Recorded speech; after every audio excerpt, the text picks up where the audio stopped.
সম্মানিত সুধীমণ্ডলী, সাংবাদিক বন্ধুগণ, এ পর্যায়ে আলোচনা নিয়ে আসার জন্য অনুরোধ জানাচ্ছি ঢাকা বিশ্ববিদ্যালয় ছাত্র সংসদের সম্মানিত ভিপি জনাব নুরুল হক নুরুকে। আউযুবিল্লাহি মিনাশ শাইতানির রাজিম। বিসমিল্লাহির রহমানির রহিম। উপস্থিত দেশের গণ্যমান্য আলেম ওলামা এবং ইসলামী রাজনৈতিক নেতৃবৃন্দ সহ যারা উপস্থিত আছেন প্রত্যেকে আমার সালাম, আসসালামু আলাইকুম।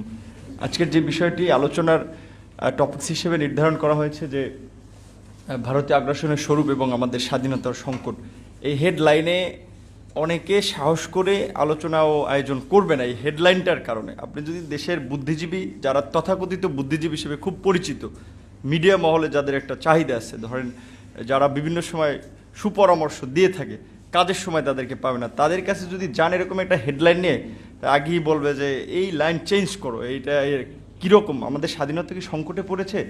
তারা বুঝে, কিন্তু তাদের ব্যক্তির উপর একটা আঘাত আসতে পারে, এ কারণে তারা অনেক সময় এগুলো নিয়ে কথা বলতে চায় না, একটু চেপে যায়, অনেক বড় বড় কথা বলে, কিন্তু পরিস্থিতির কারণে অনেকে আবার চায় না যে কারো রোষানলে পড়বে, সে কারণে একটু চেপে যায়। আর বিশেষ করে বর্তমানে বাংলাদেশে আপনি আওয়ামী লীগ বা সরকারে যারাই থাকে, এর আগেও যারা ছিল, সরকারের বিরুদ্ধে কথা বলা যতটা সহজ, তার চেয়ে ভারতের বিরুদ্ধে কথা বলাটা তার চেয়ে কঠিন।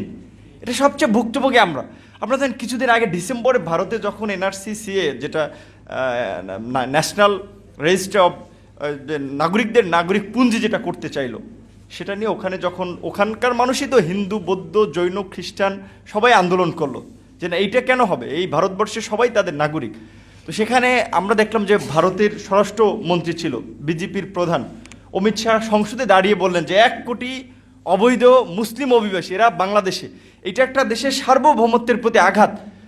আমরা যদি ওই সময় প্রতিবাদ না করতাম বা আমরা দেশের মধ্যে প্রতিক্রিয়া না দেখাতাম, তাহলে তারা রোহিঙ্গাদের মতো আরও 1 কোটি বাংলাদেশে ওই মুসলিম, পশ্চিমবঙ্গের মুসলিমদের এখানে চাপিয়ে দেওয়ার একটা প্ল্যান করেছিল। কিন্তু আমাদের সরকার থেকে একটা আনুষ্ঠানিক প্রতিবাদ জানানো হয়নি।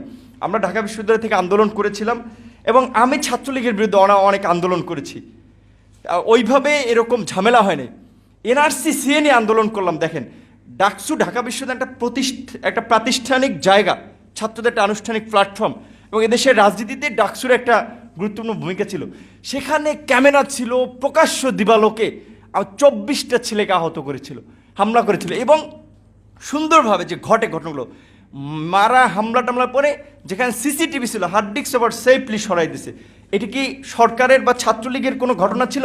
না, এই ঘটনার সাথে আমরা বলছি যে ভারতীয় গোয়েন্দা সংস্থা ইনফ্লুয়েন্স ছিল, যে এটা নিয়ে বাংলাদেশে প্রতিবাদ করা যাবে না।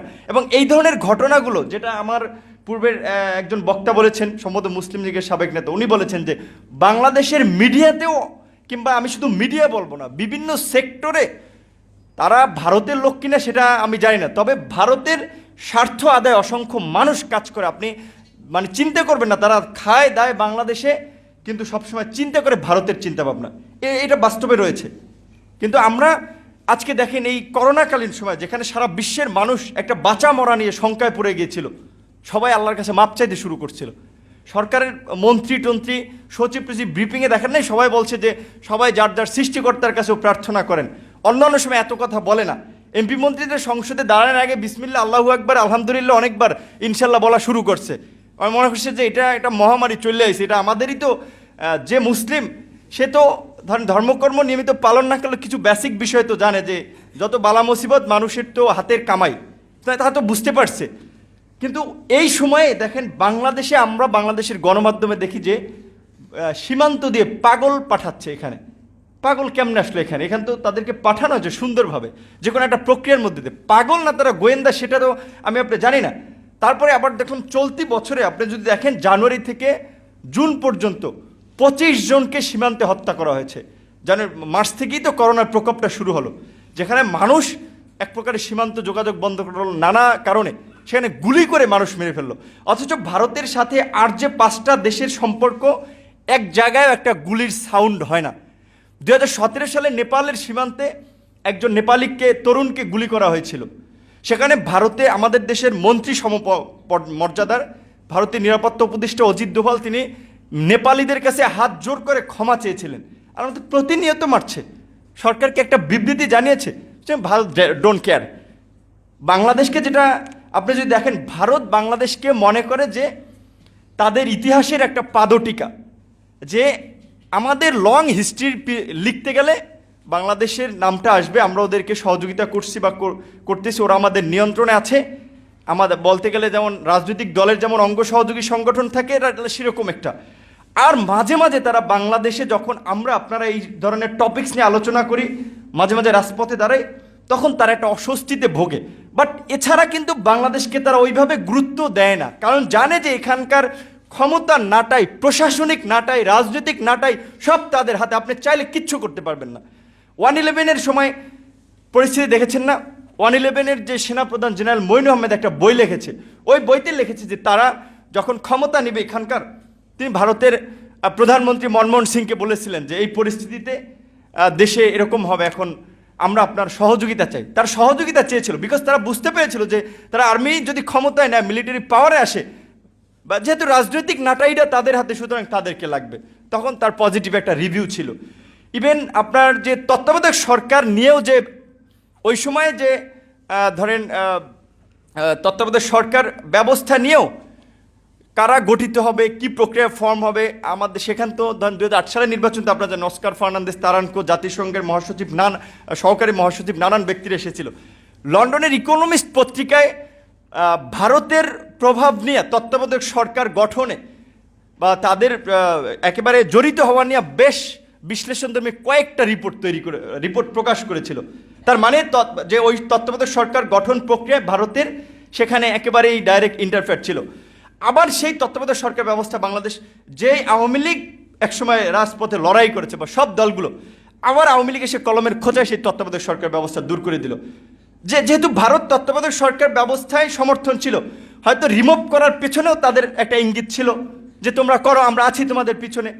কারণ বাংলাদেশের কূটনৈতিক সম্পর্ক যদি দেখেন, সেখানে ভারতের সাথে 90-এর দশক সময়টা মোটামুটি একটু লিবারেল, একটু সক্রিয় কূটনৈতিক সম্পর্ক ছিল।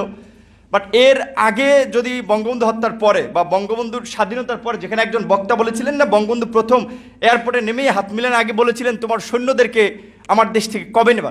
কারণ বঙ্গবন্ধু বুঝতে পেরেছিলেন যে তার রাজনীতি তো 2 দিনের রাজনীতি না, এই অনেক আগে থেকে রাজনীতি করে তিনি বুঝতে পেরেছিলেন যে আমার দেশকে নিরাপদ করতে হলে, আমার দেশকে বিদেশি আধিপত্য মুক্ত করতে হবে, ভারতের সৈন্যরা যেহেতু দেশে ঢুকে পড়েছে তাদেরকে বের করে নিতে হবে। সেটা সাহসের সহিত বলেছিলেন বঙ্গবন্ধু। এবং ভারত আমাদের মুক্তিযুদ্ধে সহযোগিতা করেছিল, আমরা গ্রেটফুল, আমরা তাদের মঙ্গল কামনা করি সব সময়।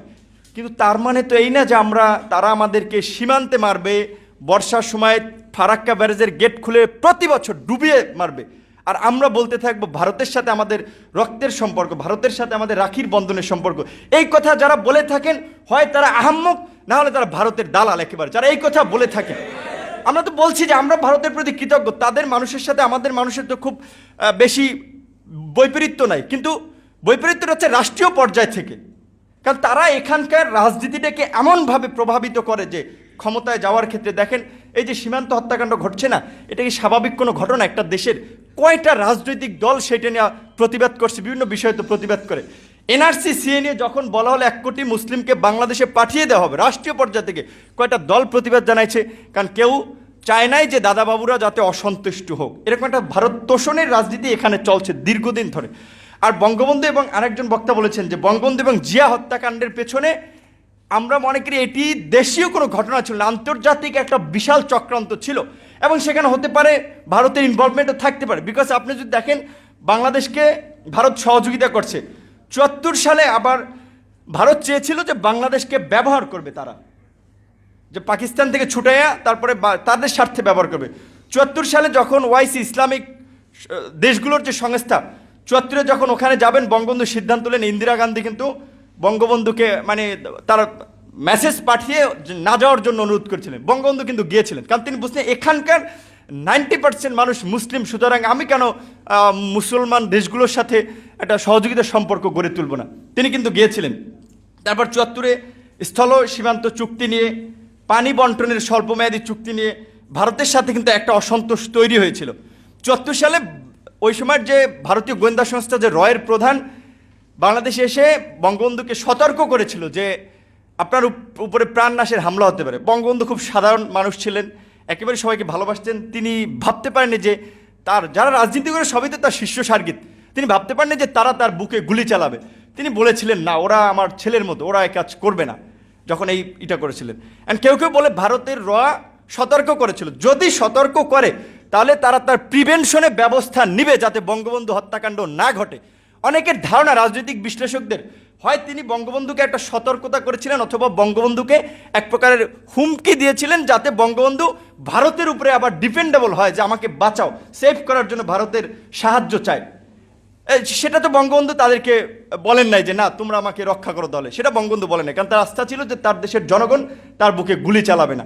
তো সে কারণে অনেকের ধারণা যে সেই ঘটনায় ভারতেরও সংশ্লিষ্টতা থাকতে পারে। শুধু আমরা সেটা একটা আন্তর্জাতিক তদন্ত কমিটি করার মাধ্যমে জিয়াউর রহমান এবং বঙ্গবন্ধু হত্যাকাণ্ডের আমরা বিচার দাবি করি। বাংলাদেশের স্বাধীনতার সার্বভৌমত্বের স্বার্থে এটা প্রয়োজন, কারণ আজকে রাজনৈতিকভাবে একদল আরেকদলকে দোষারোপ করলে এর সমাধান হবে না। এবং জিয়াউর রহমান এবং বঙ্গবন্ধু দুজনই একেবারে দেশপ্রেমিক মানুষ ছিলেন। যেমন যখন ওই সময় ধরেন ৭৫-এর পরে যখন আওয়ামী লীগ ভারতের সাথে সম্পর্কটা একটু টানপোড়েন, তখন কিন্তু জিয়াউর রহমানের উদ্যোগে যে সার্ক গঠিত হয়েছিল, দক্ষিণ এশিয়ার আঞ্চলিক সহযোগী সংস্থা, সেখানে বাংলাদেশ একটা ভূমিকা পালন করেছিল। হয়তো ভারত তো সবসময় চেয়েছিল তাদের প্রতিদ্বন্দ্বী চিরশত্রু পাকিস্তান, চীন, তাদের সাথে একটা খারাপ সম্পর্ক রাখার জন্য। আমাদের তো সবার সাথেই সুসম্পর্ক দরকার, যেটা বঙ্গবন্ধু ওই সময় পররাষ্ট্র নীতি যে সময় ঠিক করেছিলেন যে কারোর সাথে বৈরিতা না, সকলের সাথে বন্ধুত্ব। কিন্তু সেটার বাস্তব চিত্র যেটা বলেছে আমরা বর্তমানে বঙ্গবন্ধু কন্যা মাননীয় প্রধানমন্ত্রীর কাছ থেকে দেখি না, বরঞ্চ তিনি যখন বাংলাদেশে প্রেস কনফারেন্সে করে বলে যে ভারতকে যা দিয়েছি তা সারা জীবন মনে রাখবে, সেটা জাতি হিসেবে আমাদেরকে খুব হতাশ করে। এবং আমাদের দেশের প্রধানমন্ত্রী যখন এই কথা বলে তখন আমাদেরকে ক্ষুব্ধ করে।